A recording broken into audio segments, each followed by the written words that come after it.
आपको बड़ी खबर बताएंगे। पाकिस्तानी आर्मी और आतंकियों की मिलीभगत का सबूत मिला है। पाक आर्मी अफसर के परिवार के साथ आतंकी की फोटो सामने आई है। पीओके में आर्मी अफसर के परिवार से आतंकी की मुलाकात हुई।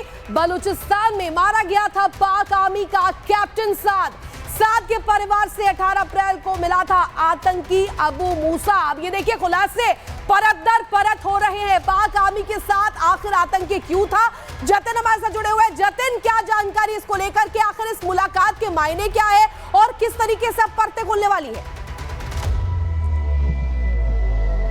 बिल्कुल, देखिए सबसे पहले जो तस्वीर आपको नजर आ रही है ये एक तरीके से लश्कर का आतंकी अबू मूसा है, जो कि पहलगाम आतंकी हमले में भी मोस्ट वांटेड है। लेकिन इसकी तस्वीर पाकिस्तान आर्मी में जिसको शहीद बोला जा रहा है कैप्टन, उसके परिवार के साथ है। तो ये तस्वीर अपने आप में काफी कुछ बयां कर रही है और सबूत के तौर पर है कि किस तरीके से पाकिस्तान में लश्कर और खास तौर पर जो पाकिस्तान आर्मी है उन दोनों में कितना कोऑर्डिनेशन है कि एक पाकिस्तान आर्मी का जो जवान है उसकी मौत होती है, बलूचिस्तान में वो शहीद होता है, लेकिन उसके बाद कैसे लश्कर की फैमिली से जाकर मुलाकात करते हैं। और इसकी ये तस्वीर है। पाकिस्तान लगातार ये बोलता है कि उसका लश्कर के साथ कोई भी लेना देना नहीं है, लेकिन ये तस्वीर एक सबूत के तौर पर है जिसमें साफ तौर पर देखा जा रहा है कि कैसे पाकिस्तान आर्मी में जो लोग हैं उनके परिवार के लोगों के साथ जो लश्कर चीफ है, लश्कर का जो कमांडर है, मोस्ट वांटेड है भारत में, अबू मूसा, उसकी तस्वीर सामने आ रही है। कहीं ना कहीं ये अपने आप में सबूत है और इन्हीं तस्वीरों के आधार पर जो फोर्सेज है वो इन्वेस्टिगेशन कर रही है और कहीं ना कहीं तमाम सबूत पाकिस्तान के खिलाफ इकट्ठे किए जा रहे हैं। पाकिस्तान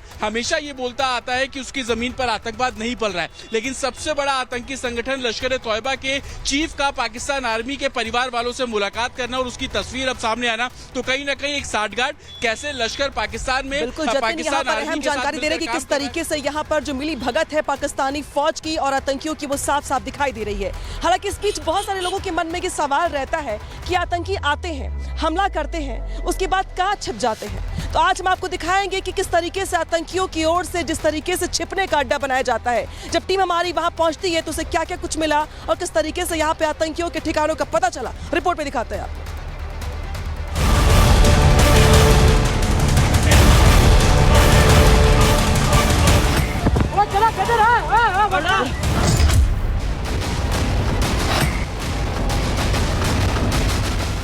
जम्मू कश्मीर के जंगलों में आतंकी छिपे हैं, इसका सबसे बड़ा सबूत मिल गया है।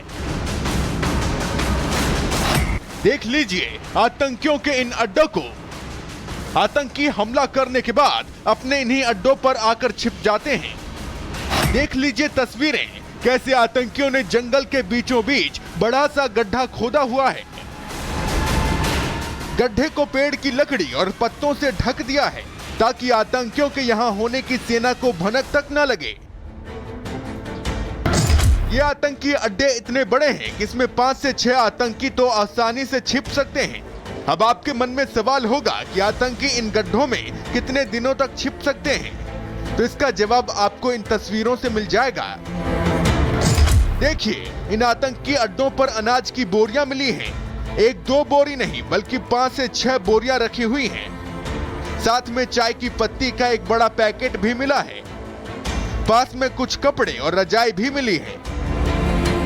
ये तस्वीरें बताती हैं कि आतंकी राशन पानी, रहने ओढ़ने का पूरा इंतजाम करने के बाद ही आतंकी वारदात को अंजाम देते हैं। आतंकी इन गुफाओं में महीनों तक छिपे रहते हैं और सबसे बड़ी बात जो है वो ये कि आतंकियों को कहीं ना कहीं लोकल सपोर्ट जरूर मिलता है, क्योंकि पाकिस्तान से जो आतंकी आते हैं वो तो अपने साथ अनाज की इतनी बड़ी बड़ी बोरियां लेकर बॉर्डर पार कर ही नहीं सकते।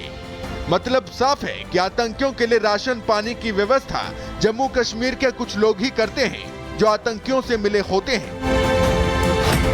आपको बता दें कि घाटी में आतंकियों के ऐसे केवल 1-2 अड्डे ही नहीं हैं, बल्कि 70 से ज्यादा ऐसे आतंकी अड्डों की पहचान की जा चुकी है। लेकिन इस बार ओवरग्राउंड वर्कर्स की पूछताछ में इन आतंकी ठिकानों का पता चला है, जो इस बात की तस्दीक करती है कि घाटी में आतंकी एक्टिव हैं और जंगलों में छिपे हैं। अब बड़ी चुनौती है कि बिल में छिपे इन आतंकियों को बाहर निकाला जाए और चुन चुन कर मारा जाए। पहलगाम हमले का इनसे हिसाब लिया जाए। Bureau report, Republic Bharat.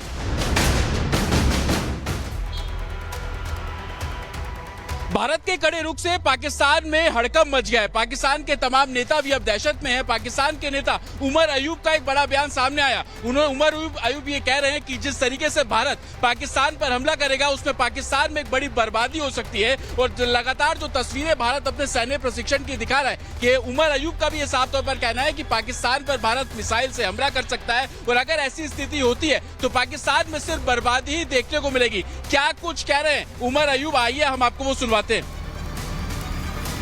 यहाँ पे मैं पब्लिकली कह चुका हूँ, अपने हल्के में था, कल वहां पे स्पीचेस भी कह चुका हूँ, आपकी रिजीम कह चुकी है, आपकी मिलिट्री कह रही है कि हिंदुस्तान का अटैक इमिनेंट है, किसी भी वक्त किसी टाइम पे आ सकता है।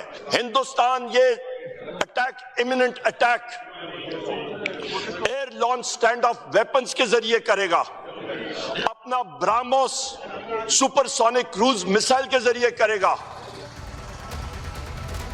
तो कैसे पाकिस्तान के जो हुक्मरान है वो चीख चीख कर दुनिया को बताने का ये प्रयास कर रहे हैं कि वो डरे नहीं हैं, वो दहशत में नहीं है, लेकिन सच्चाई ये है कि पाकिस्तान डर से थर थर कांप रहा है। जो उसके नेता हैं वो चीख चीख के लोगों को ये बताते तो हैं, गिदड़ बप्पी तो देते हैं, लेकिन चाहे इशाक डार हो, चाहे वो बाकी अलग अलग नेता हो, उनकी ओर से दुनिया भर के सामने गिड़गिड़ाया जा रहा है, मदद की गुहार लगाई जा रही है। रिपोर्ट दिखाते हैं आपको इससे जुड़ी हुई।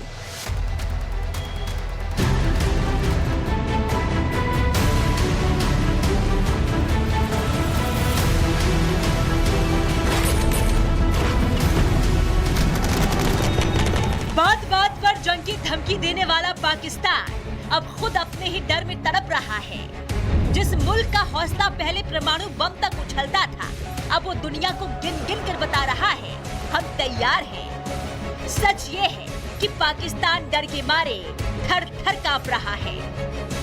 जी, फाइनेंशियली भी स्ट्रांग है अल्लाह के फजल से, और मिलिटरीली भी स्ट्रांग है अल्लाह के फजल से। हम पूरा उनको घर पहुंचा के आएंगे मोदी को, जो है तैयार है। मैं तैयारियाँ बिल्कुल मुकम्मल हैं। एक सेकंड के लिए भी गार्ड जो है वो डाउन नहीं किए जा रहे, क्योंकि ख़तरा जो है बदस्तूर मौजूद है और इसमें कोई कमी वाक़या नहीं हुई।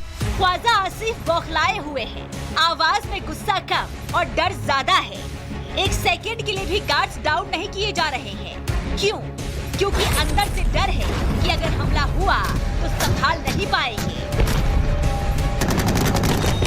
In case any act of aggression by India, I am making very clear, including last night to Russian Foreign Minister, that in case of any act of aggression by India, there should be no doubt in anyone's mind that Pakistan will resolutely defend its sovereignty and territorial integrity in exercise of the inherent right of self-defense as enshrined in the Article 51 of the UN Charter. So, I have given loud and clear message to the almost major countries of the world that where do we stand? डर इतना गहरा है कि दुनिया भर के दरवाजे खटखटाने पर रहे हैं। 45 मुल्कों को रो रो कर बता रहे हैं कि हम मरने जा रहे हैं। जिन्हें खुद पर भरोसा होता है वो मदद की भीख नहीं मांगते, पर पाकिस्तान अब मदद की भीख मांग रहा है।